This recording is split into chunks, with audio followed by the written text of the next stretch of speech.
से आप सबों का स्वागत करता हूं। मेरा नाम अनिल कुमार है और हमें पोस्ट ग्रेजुएट करने के बाद विभिन्न भाषाओं में ट्रेन करके गाइड की लाइसेंस दी जाती है। हम यहाँ हिंदी, इंग्लिश, बंगाली अपने गेस्ट के साथ Japanese, Sindhi, Thai, Chinese and Korean भी बोल सकता हूँ। मैं एक लाइसेंस गाइड होता हूँ। मैं पिछले 27 साल से यहाँ गाइड हूँ। 1995 से मैं यहाँ गाइड के रूप में हूँ। और रियली आप अभी तक पावापुरी घूमे, राजगीर घूमे, मगर नालंदा एक अलग अर्थ रखता है, because Nalanda was the seat of learning. This is educational side. अभी देखिए बीपीएससी का क्वेश्चन हुआ, बहुत सारे क्वेश्चन नालंदा के थे। इस तरह से हर प्रतियोगिता परीक्षाओं मिलेगी। अतः मैं आपसे एक रिक्वेस्ट करूंगा, ध्यान दे करके सुनिए। सर जानकार थे इसलिए एट ए टाइम आपको ले आए, अदरवाइज अब 10 मिनट के बाद आने के बाद यहाँ की एंट्री बंद हो जाती है और एंट्री लाख कोशिश करने के बाद भी यहाँ नहीं मिलता है। मगर जब एंट्री हो गया आप आराम से देर तक घूम सकते हैं, कोई आपको टच नहीं करेगा। लेकिन ध्यान दे के सुनना आपका कर्तव्य है। आप चाहें तो वीडियो भी बना लीजिए, क्योंकि हम जो बताएंगे वो ऑथेंटिक रिपोर्ट होगा, जो आप उसका इस्तेमाल ज्ञान के रूप में कर सकते हैं। लेकिन शांति बना के सुनना आपका कर्तव्य होगा। पहले सुन लीजिए। हम ऐसे जगह पे आपको जाकर के छोड़ेंगे जहां मन होगा तो स्टील कैमरा से फोटोग्राफी भी आप रुक रुक के लीजिएगा। चूँकि एक हिंदी फीचर फिल्म जॉनी मेरे नाम की शूटिंग यहाँ हुई है, लेकिन उससे पहले एजुकेशन पर ध्यान दीजिए। तो ये नालंदा विश्वविद्यालय है। नालंदा विश्वविद्यालय की स्थापना 5th सेंचुरी एडी में कुमार गुप्त ने किया था। तो 5वीं शताब्दी में इसकी स्थापना हुई थी, अर्थात 1600 साल पुराना बिल्डिंग है। अभी हम लोग 21वीं शताब्दी में सफर कर रहे हैं।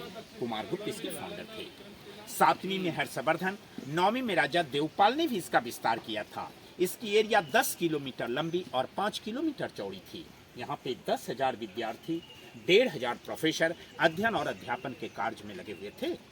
लेकिन 12वीं शताब्दी में 1200 एडी में तुर्किस्तान आक्रमणकारी बख्तियार खिलजी का यहाँ पे अटैक हुआ और नालंदा को जला दिया गया था। 3 बड़ी बड़ी पुस्तकालय यहाँ थी, जिसका नाम था रत्न सागर, रत्न दधी और रत्न रंजिका। इतनी किताबें उनमें थी। जब जलाई गई नालंदा आपकी 6 महीना तक लगातार जलता रहा था। फिर धीरे धीरे करके भूकंप आया और ये पूरा इमारत मिट्टी से कवर्ड होकर के एक छोटा पहाड़ हो गया था। अभी मात्र 1 वर्ग किलोमीटर एरिया को खोद खोद करके निकाला गया है। तो जो हम देखने जा रहे हैं 1 वर्ग किलोमीटर की एरिया है। बाकी एरिया पर गांव बसा हुआ है, खुदाई बंद है। हम जो जानकारी आपको देने जा रहे हैं, ये हमारी कल्पना नहीं है। ये सारी बातें ह्वेनसांग चीनी यात्री की डायरी से मालूम पड़ता है। Because he was a student after he became professor. वो यहाँ का छात्र बाद में टीचर हुए थे। ह्वेनसांग ने डिटेल्स अपनी डायरी में लिखा था। नालंदा 2 शब्दों का मेल है, नालंग और दा। नालंग का अर्थ होता है कमल का फूल, जो ज्ञान का प्रतीक है। दा माने देने वाला, जो ज्ञान देने वाला जगह है वह नालंदा है। इस विश्वविद्यालय में टोटल फ्री शिक्षा की व्यवस्था थी। रहना, पढ़ना, खाना, पीना सब राजा लोग देते थे। राजाओं को आप गांव वाले दान देते थे, प्लस 100 गांव का जो रेवेन्यू आता था वो भी राजा इनको दे देते थे। नालंदा विश्वविद्यालय में जो लैंग्वेज था उस समय पाली और संस्कृत था, लेकिन विषय के रूप में कला विज्ञान, आयुर्वेद विज्ञान, चिकित्सा विज्ञान, दर्शन शास्त्र, तत्व ज्ञान, खगोल विज्ञान, ये सब यहाँ का मुख्य सब्जेक्ट था।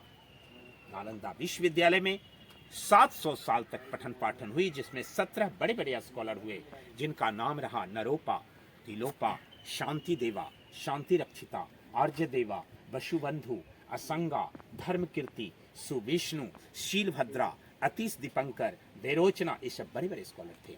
इन सारी सुविधाओं के साथ नालंदा का एडमिशन बड़ा टफ था, जो एक अच्छी इंस्टीट्यूशन के लिए वो भी अच्छी बात है। यहाँ 4 बड़े बड़े गेट हुआ करते थे, जिस गेट पर द्वारपाल टेस्ट परीक्षा लेते थे। यदि छात्र उनका सही जवाब देते थे तो एडमिशन होता था। जरा विचार कीजिए, जरा सोचिए, जहाँ का द्वारपाल इतना टैलेंट हो, भला उनके प्रोफेसर प्रिंसिपल कैसे रहे होंगे। लेकिन अभी तक नालंदा का ओरिजिनल गेट नहीं मिल सका है। एक छोटा सा रास्ता दीवार काट करके बनाया गया है, जिससे हम प्रवेश करने जा रहे हैं। घूम के उसी से वापस बाहर आएंगे। Okay, proceed please.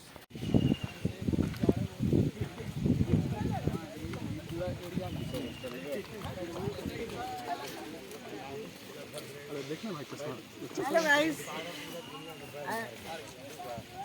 बुलाया गया यहाँ।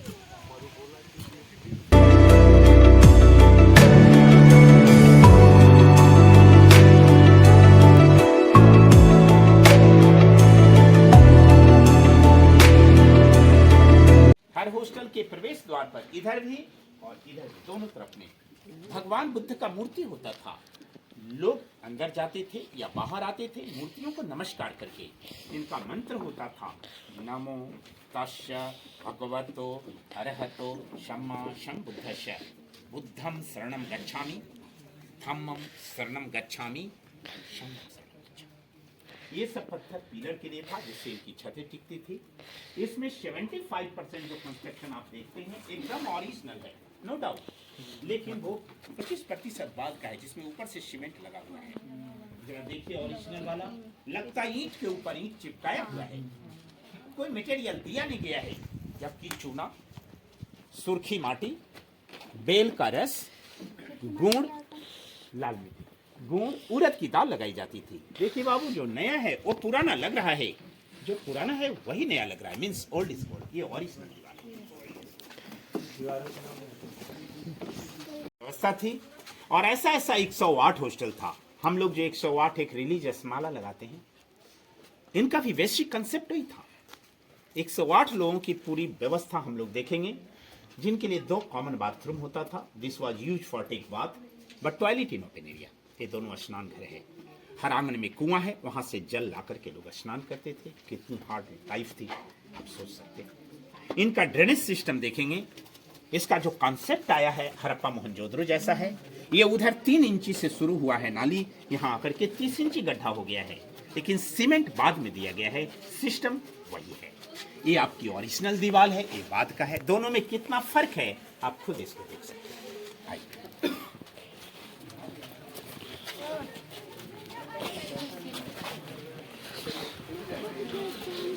जल्दी आओ जी।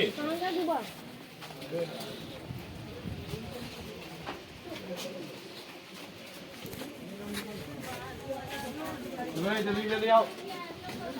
मुस्कान, आदर्श, गोदी में उठा के लाओ ना यार। उसको लाओ गोदी में उठा के। तो अब हम एक हॉस्टल के अंदर आ गए। हर एक हॉस्टल में 100 लोगों के रहने की व्यवस्था थी। 108 लोग रहते थे एक हॉस्टल में कॉमन। मैं बताया यहाँ का सारा कमरा एक के लोग के लिए था, इंडिविजुअल था।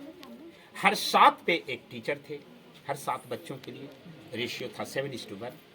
हर एक कमरा में एक बड़ा बड़ा लकड़ी का दरवाजा जिसकी चौखट होती थी। हर दरवाजे पे एक लाइट से दीपक रखने का जगह बना हुआ है। ऊपर जो कटिंग देख रहे हैं वो कटिंग वेंटिलेशन था, जिससे हवा प्रकाश कमरा के अंदर जाता था। ये व्यवस्था हर कमरे में था, तो सारा कमरा एक जैसा। आई नालंदा आग की ज्वाला में तपती रही। टेम्परेचर इतना हाई था कि ईंट भी पिघल गया है। सबके ऊपर में छत था, छत का सपोर्ट लकड़ी का था। लकड़ियां जल जाने के कारण छतें गिर गई है।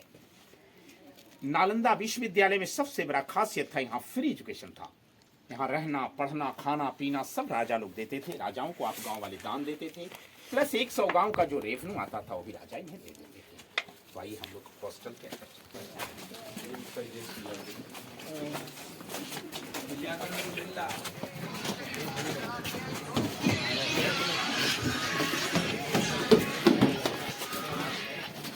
कमरा एक लोगों को प्रोवाइडेड था। सब में बड़ा बड़ा लकड़ी का दरवाजा मैंने बताया था हर हॉस्टल में। लेकिन एक कॉमन कमरा होता था जहां एक गुफा बना हुआ है, मेडिटेशन केव।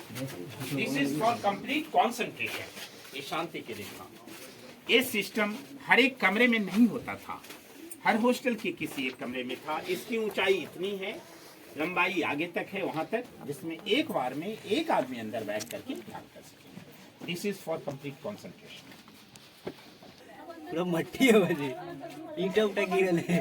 और लेवल सामने इधर आएगा तो सीखेगा, नहीं तो फिर इसके डोल डाल के जाएगा।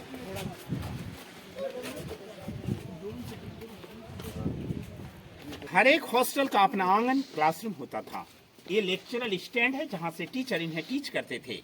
ये पत्थर की जगह पिलर था जिससे इनकी छतें टिकती थी, मीन्स गुरुकुल जैसा पढ़ाई होता था।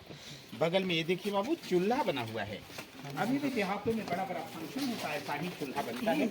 नीचे से काठ की लकड़ी जब इसके अंदर लगाई जाती थी।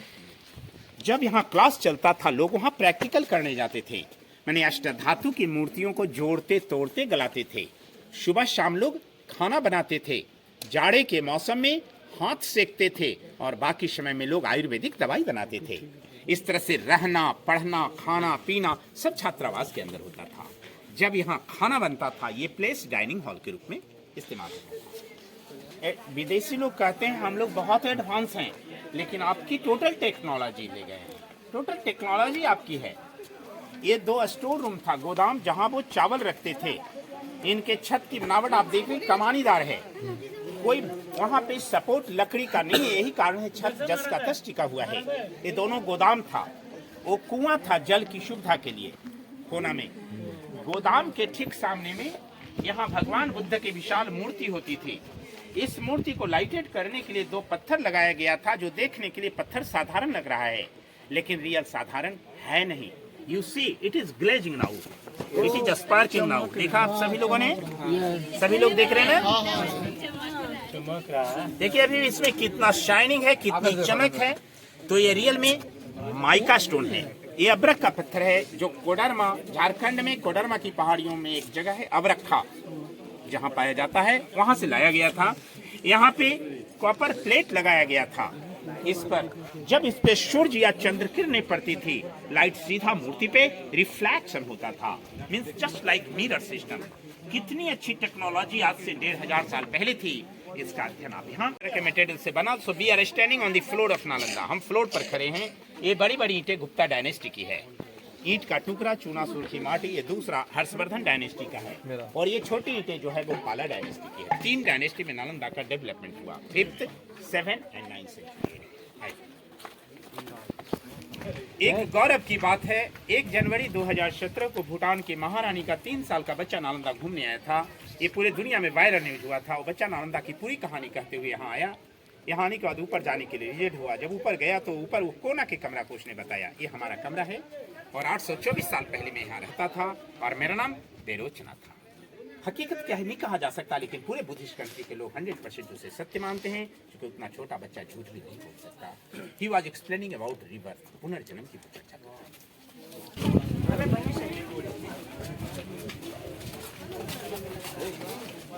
हॉस्टल का पार्ट है जिसका आनंद क्लासरूम था। इस तरह से सेम टू सेम उधर 11 हॉस्टल मिले और सेम टू सेम इधर 11 मंदिर, जिसका मेन टेम्पल है जो भगवान बुद्ध की यादगारी में बना था। ये अंदर से सॉलिड है। इसके ऊपर बुद्ध की बहुत बड़ी मूर्ति थी जो टूट गई। कुछ मूर्तियां अभी भी दीवारों पर देख रही हैं। यहाँ जो चौकोर देख रहे हैं ध्यान करने की जगह, गोल वाला सब समाधि है। जो विद्यार्थी या प्रोफेसर बाई नेचर यहाँ मर जाते थे, मरने के बाद उनके डेड बॉडी को घर भेजना संभव था नहीं, यहीं पर जला के उनके राख को रख करके। अब ये डैमेज हो गया, इसलिए रेलिंग किया हुआ है, इसके ऊपर जाना मना है। बाकी जो हम लोगों ने देखा था सारे इसमें मेडिटेशन है। अब यहाँ के बाद आप फ्री होकर के एंजॉय कीजिए, फोटो वगैरह लीजिए, बाहर निकलना इसी पर। यहाँ के बाद हमारा गाइड समाप्त होता है।